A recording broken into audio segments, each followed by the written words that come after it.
days of strength, will, and desire, building a future for me and you. Let's get inspired and shine the spotlight on the CUSW.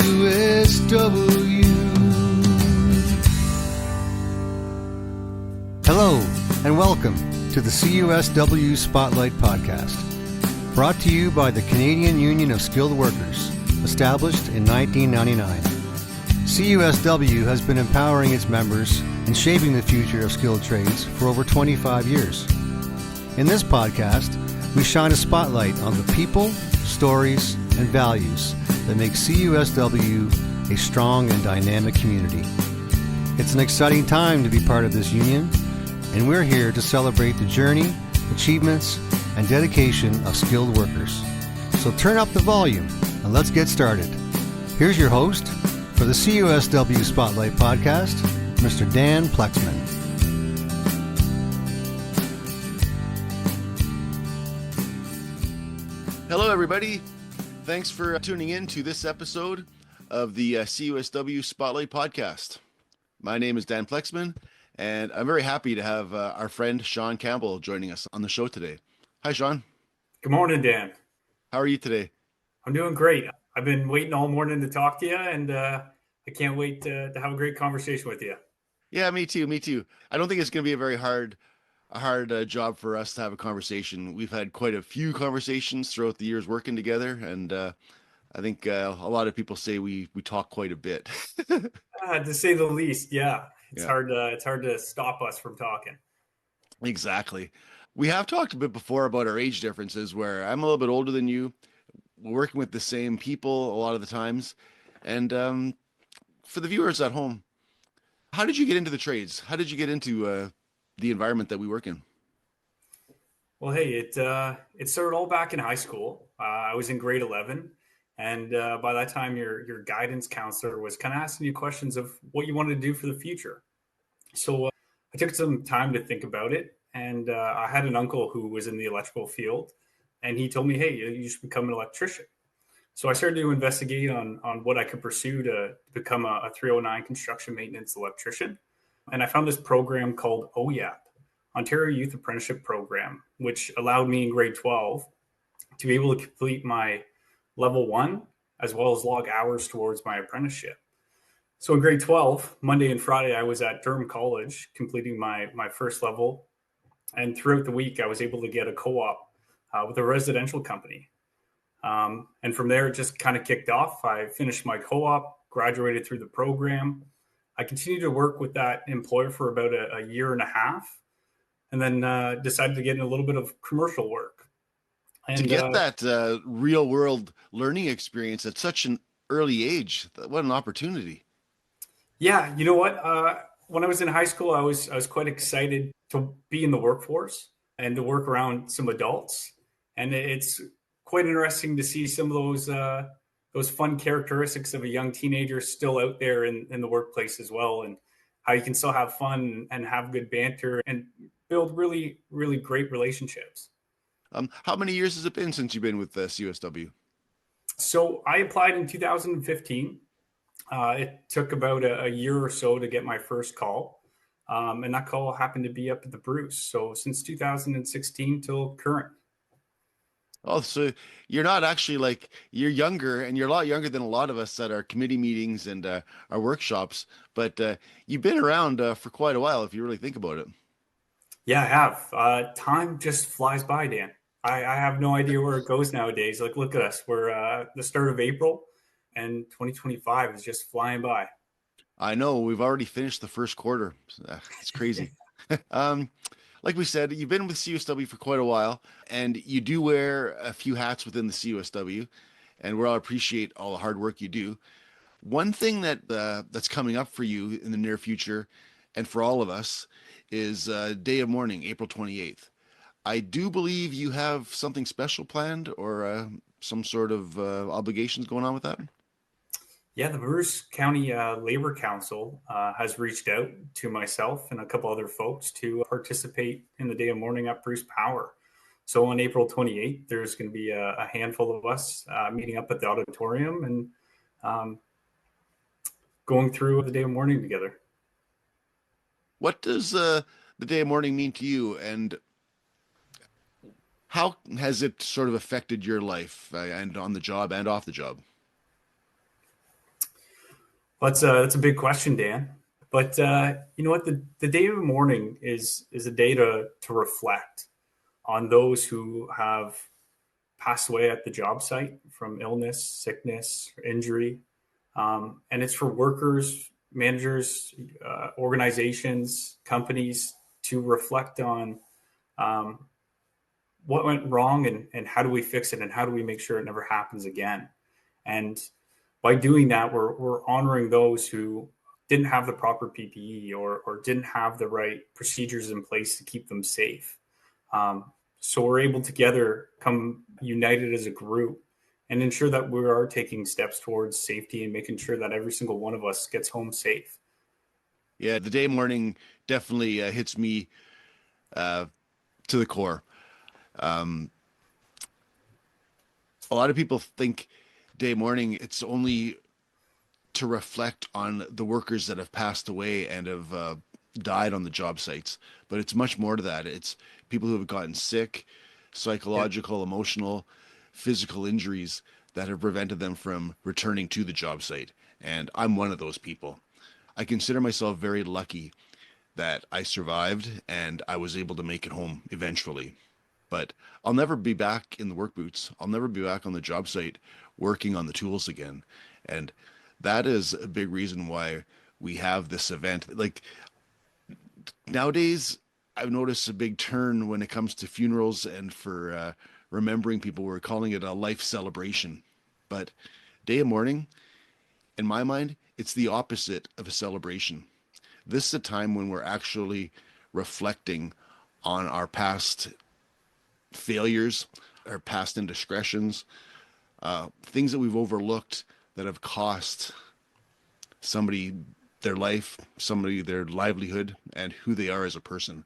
I'm really proud that we're taking the time and the effort to reflect and to bring awareness to what we need as workers as far as workplace safety, emotional safety, physical safety, psychological safety. Yeah, it's also another day to recognize those names and to make sure those stories continue to get told. It's true. Can you tell us a little bit, Shawn, about your upcoming presentation in regards to day of mourning? Can you give us a little bit of insight on that? Yeah, well, I'll bring it back to last year.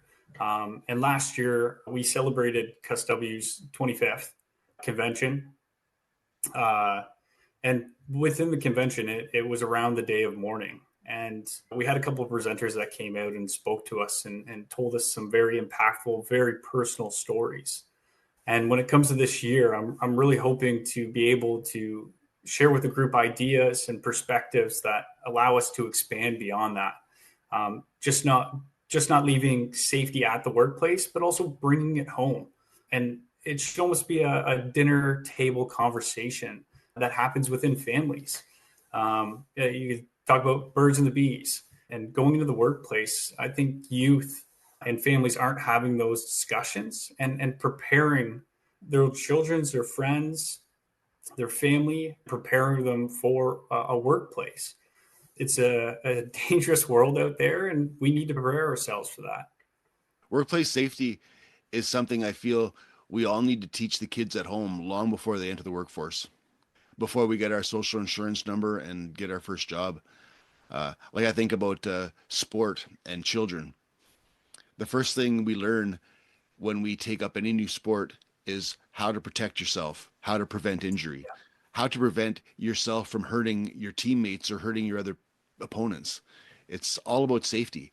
Same thing when we're children, when we're learning how to cut a loaf of bread. Yeah. We're taught how to use that knife properly. You cut away from yourself, you cut your chum, not your thumb. That saying we all learned in the job site. But it's funny how we're parents, teachers, we teach this stuff to the kids, but we don't apply it to the job site right before they get to their very first job. So I'm very encouraged that we're taking the time to reflect on the day of mourning and what we need to do to prevent further day mornings. Yeah, well, you can see across some of our employers, especially some like 𝗵𝗲 𝗖𝗺𝗀𝗃, Hydro One, and how extensive some of their programs are. Even a simple thing is a pre-job brief in the morning of getting together as a group, having a conversation of what that work scope looks like for the day, what kind of tools will we be handling, and what kind of environment will we be working in, and be able to communally discuss what everybody's thinking. And from what I see as dangerous on a workplace might be different than yours, Dan. And so for us to actually get that time at the workplace to sit down with one another and go through all those, and hey, did you think about that open hole or that trenchway? Maybe we should put some barriers up there so that while we're pulling this cable, we have a bump guard so that we don't fall into it. And it can be a very simple, easy fix. It's true. And there's no excuses for us cutting corners nowadays. It's not like in the days past where production preceded safety. Nowadays, we're working in the era of safety preceding production. And there's a lot of tools, there's a lot of systems, there's a lot of know-how and support that we have. We need to use it. It boggles my mind that individually, as workers, we have the right to demand our personal safety. We can go to the tool cribs and get the safety gear that we need. We can go everywhere and we can get this stuff. It's there. So if we're not using it, whose fault is that? It's right here, number one. Yeah, safety is accountability is number one. You got to speak up and say something. And if you don't know, ask the question. But to feel comfortable asking questions, we got to make sure that we have the right ecosystem within the workplace. If I can interrupt you, creating our safe and comfortable workspace. That prevents accidents. That creates that safe environment. Yeah, and it actually brings me back to when I first started my apprenticeship and when I was working for and with the residential company. I had a foreman that didn't necessarily think that safety was priority, especially when it came to treatment of the workers. And I remember one morning coming into work and my coworker was having some personal issues at home and it was really taking a toll on him. And you could see he was making the effort to be at work to do his job. He was making the effort to be at home to take care of his family. And the foreman was just so cruel to him. And for myself as a young individual, and I was fortunate enough that my parents instilled a lot of good ethics with me. And watching that happen, it never sat right. And I stepped up. I told the foreman, hey, like the language that you're using with this individual isn't kind. It's not right. It's unprofessional. Like we need to be a little more empathetic to his situation. Like he's here trying. And after stepping up, Dan, I'll be honest with you, they let me go 2 weeks later because I continued to challenge my foreman. Wow. Switching over to an organization like CUSW, where people encourage you to ask questions. We have stores that has every piece of PPE you could ever imagine. You just got to get yourself over there and ask for it. Yeah, and on top of the stores and the physical equipment that we have for personal protective equipment, we also have a whole myriad of support systems for psychological counseling if we are injured on the job site, even if we're having stress at home and we need to talk to somebody, we need to talk to a counselor. That's available to us through CUSW. All of this is part and parcel of being a safe and productive worker and preventing more April 28th celebrations, if I should say. Yeah. You know, we have a beautiful partnership with Homewood Health, which gives us an array of supports, whether it be financial, personal, relationship, career, and their services are 24/7. Yep. You just got to pick up the phone and call. And there's so many ways to access that information. Like we got brochures on site. It's posted on our webpage. Talk to your representatives. Like they'll be able to go and get that information for you. And it can all be discreet. It can all just start from talking to one of our fellow sisters and brothers within the union as well. Oh, absolutely. Sometimes just like the water cooler conversation can make your day. It can make your week, that kind of thing. And if you can't get that out of that simple conversation, that conversation can lead to making that phone call. It can lead to hooking you up with that counselor, with the doctor that you need to speak with. And it's all available through our union. There's been many people for 25 years building this machine for us. And I've said it so many times, it's ridiculous if we don't use it. Dan, I wish I had the statistics with me, but I don't think as many people are using it as they could. It's true. I got to interrupt you. When I first got injured, I refused all psychological counseling. And in my mind, I felt it was for the weak. I didn't need it. But it's the opposite.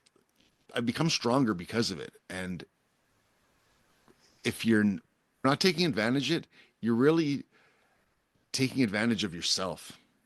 That's how I see it.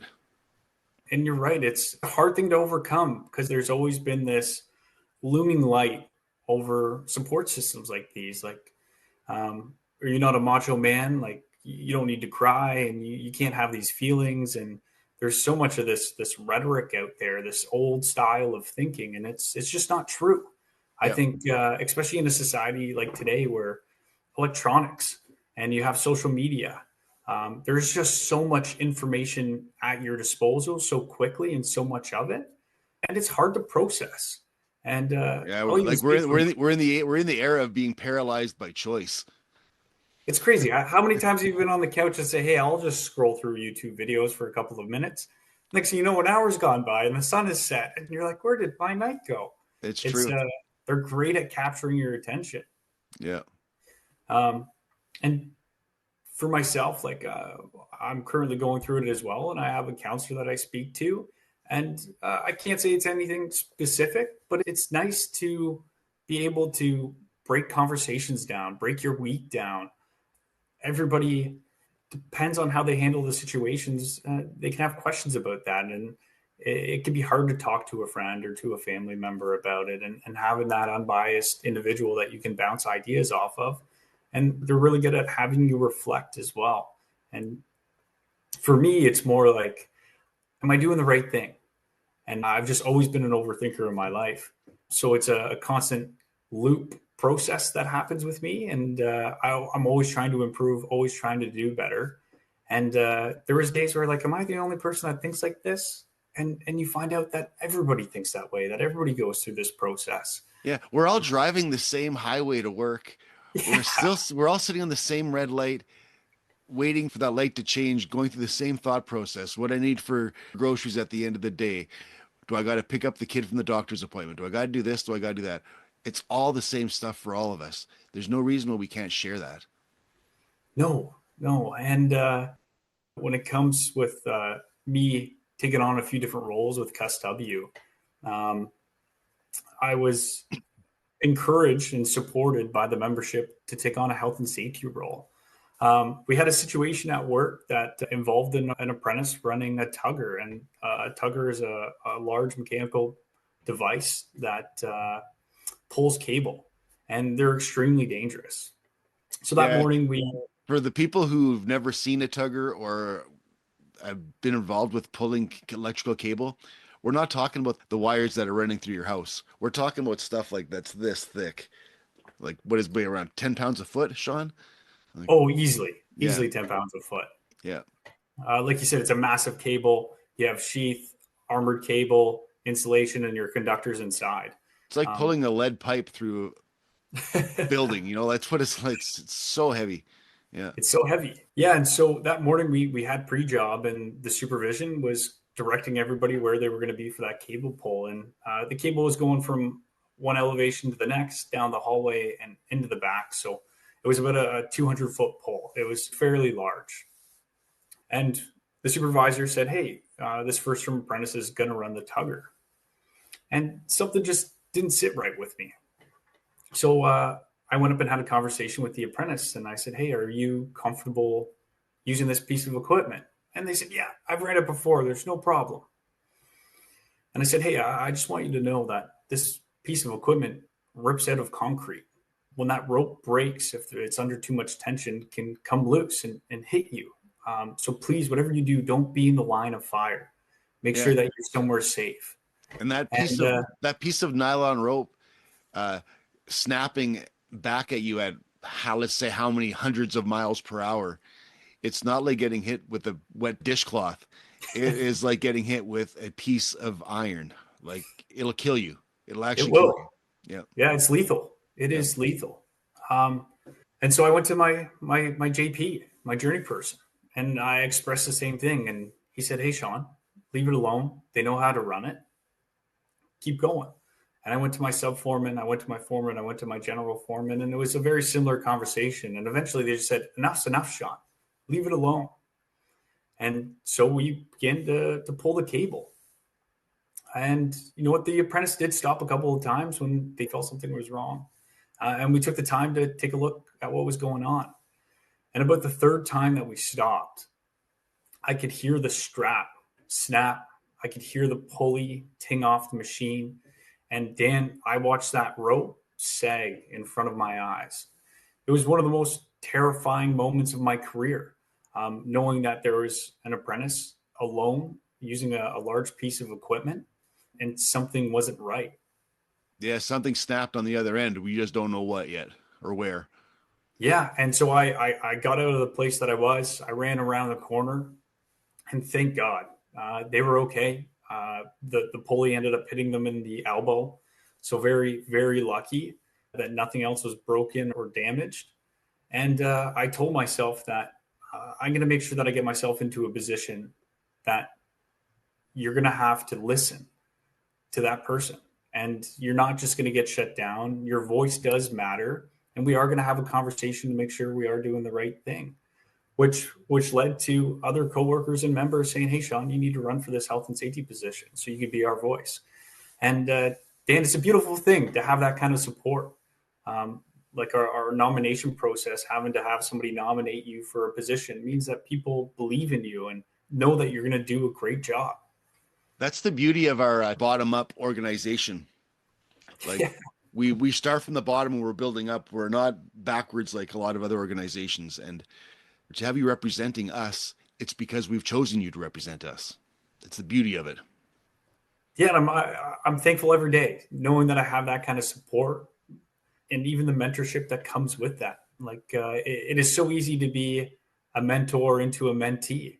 And being able to switch those roles depending on who you're with is just constant education, growth, relationship building, skills development.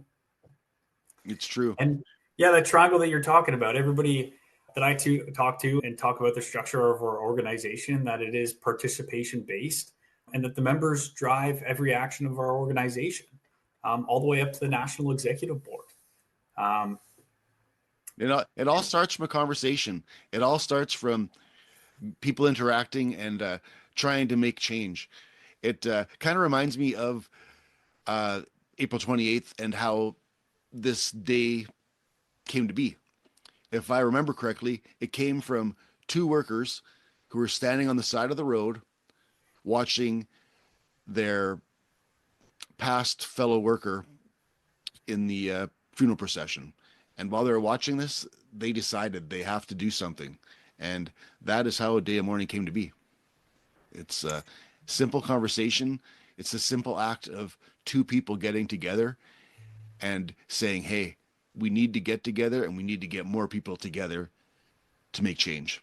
And well, that's it's like what we're the doing Green here. Book, right? The Green Book. It was written in blood. It was because people seriously got injured or killed because of those items that are in there. Yeah. And having to deal as the health and safety representative with CUSW on site, we get to participate on the Joint Health and Safety Committee as well. And there we have all the building trades. So you got boilermakers, carpenters, iron workers, laborers, teamsters, tin whackers, pipe fitters, welders, millwrights. We're all there. And yeah, like we work on a composite crew all the time. That's how we work. Yeah, absolutely. Yep. We're in a multi-trade environment. Yep. And so for us to be at a platform to sit down with our employer and be able to make those recommendations and challenge when procedures aren't working, or provide observations of what we're seeing out there in the field is a blessing. And I really don't think that many workplaces get that opportunity. And I hope that everybody takes that opportunity and utilizes it the best that they can. I've said it so many times. It's just ridiculous if we don't take these opportunities that are in front of us. We've all taken active roles. We've all participated in creating this. It's for us. We created it for ourselves. We've created it for our sisters and our brothers. That's who we are. So use it. Use it, hold on to it, preach it. Yeah, and continue to make it better, because there's no perfection in anything in the world, especially on our job sites. There's always room for perfection. And when we get to 0 injuries, 0 sickness, that's when we've won. But it's possible, but we have some things to fix before that gets there. Oh yeah, it's not perfect yet. And Dan, like if we look at statistics from 2023, there was 1,057 workplace deaths. That's about approximately 3 people a day. Yeah. Which just blows my mind that in 2025 that's still happening. And I think people forget of how human we really are, in the sense of like I got a mother and a father, nieces and nephews, aunts and uncles, sons, daughters. Again, when you're going to send them out to that work environment, what are you going to do to protect them? What are we going to do to protect them? The Health, Safety, and Wellness Committee has just done an amazing job with the bulletins, with the annual Health, Safety, and Wellness Conference as well, which the Health, Safety, and Wellness Conference is something that I look forward to and make time for every year. Being in an environment to talk about those benefits, to talk about changing industries, and to hear those impactful stories.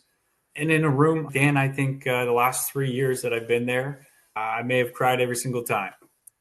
I think so too. We've had some awesome speakers, some awesome content, and some great conversations with everybody. And hearing some of the stories, let's say like Craig Batty, listening to his story and his association with Members Family Assistance Plan and PBST, it opened my mind to the value of CUSW behind the scenes.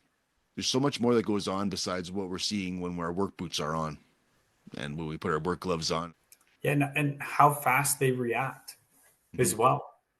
Even if you're calling on behalf of a friend or calling for yourself, like calling Craig Batty will get you to where you need to go with all confidentiality. Yeah, for sure. And I can say that with any CUSW member that I've had to ever contact with anything. You get fast response, and it's diligent as well. If someone doesn't know the answer, they'll tell you. I don't know the answer, but I'll find someone who does. I'll find it myself. Like, it always happens. It's great. I haven't seen too many other workplaces like this, Dan. I'm grinning ear to ear right now just because of what a beautiful thing it is. I had all the supports. I just didn't want to take advantage of them. And now that I'm aware that they're all there and I understand how to find them, it's my goal to make sure all of our members have this information, this knowledge at their fingertips. And we actually do. We just need to use it. It's almost like it's voodoo to talk about safety sometimes. Yeah. Like it's bad juju. Like, oh, don't bring that up. You're just causing problems. When no, we're just trying to protect you. We're trying to give you the tools to be successful. Yeah, like someone said, yeah, don't do that or don't talk about that. You're just opening up a can of worms. It's like, well, I'd rather open up this can of worms now when everybody's calm and there's not a bunch of electrical power above my head. You know what I mean? Like, let's open this can of worms now so we can deal with it now instead of later. And this proactive, preventative attitude, I love it. I really do. You know what? I was in a joint health and safety meeting one time, and it was for an event, a lifting event, where they had a suspended load that didn't go as planned. And we had one of our managers go, safety is not proprietary, it is priority. And everybody in this room needs to start sharing what their process is and how we can better protect ourselves. And, it was just one of those things where it made everybody think again of like, hey, this is such an easy step to share this. Why haven't we been doing it before? And so like a site like 𝗵𝗲 that has multiple contractors all doing different work, but also very similar work at the same time, there needs to be that transparency. Like we need to talk, or you're provided the platform to do it. Why aren't you doing it? Yeah, there's no reason for us not to talk about it. Back in the day, like if you did ruffle some feathers, just like you said, like 10 years ago, you were put somewhere else for speaking up. Nowadays, I almost feel that we're celebrated for speaking up. It's encouraged. And if it's not encouraged, we need to encourage it, because it all starts with us. I couldn't say it better, Dan. That was well said. Perfect. We've been talking lots about the past CUSW and our present roles. Do you have anything besides your upcoming presentation for April 28th? Is there anything in the future with CUSW that you're looking forward to? We're beginning to expand our network and resources. And something as simple as communicating with your local Ministry of Labor. And when you're uncertain while you're doing inspections, or you got questions about the workplace, or what the language of OSHA is, I think people don't understand how easy it is just to call up your local inspector and have a conversation. So as we grow as an organization, we build those partnerships and those relationships. Really, we're just fortifying that ecosystem that we've been talking about, and putting safety at the forefront, and opening that conversation, making it a daily activity so that it's always there. It's always up front. It's always present. Yeah, you made me think of about my particular injury. After the fact, one of the investigators investigating the case, we were talking, and he's like, well, why didn't you go any further? I said, well, I did. I went to the superintendent. He goes, yeah, but you had many other avenues. You had the Occupational Health and Safety Act. You had Ministry of Labor. Then I started thinking, yeah, you're right. My next phone call should have just been to the union hall. But I didn't take those steps. And like I always say, it's up to me. It's up to the individual. It's similar to the situation that I told you about the cable pulling incident.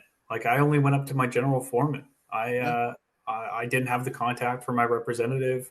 I didn't think I was in an environment to call the union. I didn't have or reach out to upper management of that organization, because doing that, and I can probably say this for everybody, that safety is not a priority. It's a value. It's something that we exert every single day in every activity that we put ourselves in. And you know what? Sometimes individuals' priorities changes, but our values don't. They are solid. Yeah, that is the core of CUSW, is our values and beliefs, and making sure everybody goes home at the end of the day. That is what we value the most, really. It's on the front cover. It's the first thing that you read. 100%. Exactly. We've been talking pretty good here, Shawn. We got a lot of content covered, and I'm just wondering if we're going to wrap things up today. Is there anything that you would like to share with the audience at home? Do you have any parting messages? And it doesn't have to be specific to our CUSW lives. It could be something as simple as drink water. Like, what would you like to share with everybody? Well, hey, didn't you? You definitely strung a chord with me on water. We've had about 5 loss of consciousness on site this year that were all investigated and decided that was from pre-existing condition. And we got folks coming across the country for work, traveling away from home, long hours, early mornings. And I definitely want to speak about nutrition and sleep and taking care of yourself, finding that balance in life. Sometimes it may be difficult to find, but ensuring that you're eating healthy, that you're staying hydrated, and that you're getting enough sleep, to feel rested, and to give your body and mind a bit of a break is so important, especially at the start of the day. And most of those loss of consciousness were in the first 30 minutes of their work. So please stay healthy. Drink your water, get your nutrition into you, and feel good. For sure. Through my process of healing, I've learned that when I'm having a bad day physically, I can change that by changing my state of mind. And when I'm having a bad day mentally, I can change that by changing my state of body. And I think we're looking at things in the same perspective for sure. And it's hard for me. I enjoy being physically active, and being a tradesperson is a very physically demanding job. But still getting home and getting a little bit of a workout, do some push-ups or chin-ups, and still pushing yourself just a little much further goes such a long way for my mental health as well. When you challenge your body becomes a little more resilient. And so when you go through the day and you see these challenges, they get a little easier to manage and to deal with. It's true. Your body needs to be pushed a little bit. And I just believe that. I totally believe that for sure. And on the opposite end of that scale, going for a nice, refreshing walk is also just as important. There's no stress. There's like that break in the day where you just, okay, I'm going for a walk, gonna put the leash on the dog, and we're going for our own little space time together. It makes a big difference. And it doesn't have to be stressful. It doesn't have to be strenuous. You still get that benefit. We've talked a lot today. We've gone over some great conversations. I've had a great time. And before we close off the show today, for everybody watching at home, all the viewers at home, if you have any suggestions, if you have any content that you'd like to share on the show, or any future guest suggestions, maybe you want to be a guest, we'd love to hear from you. So please go to the content information page at the end of the show, and you can find all of our information. The link for Shawn's information will be there. You can contact him through there, and myself. And we look forward to hearing from everybody. Thanks very much, Shawn. We appreciate your time being here today. It's been a great time. Thank you. Thanks, Dan, for having me. It was a pleasure being here, and it's nice to get this message out. It is. Thanks for being the center of the spotlight today, Shawn. Take care. Take care, Dan. Bye.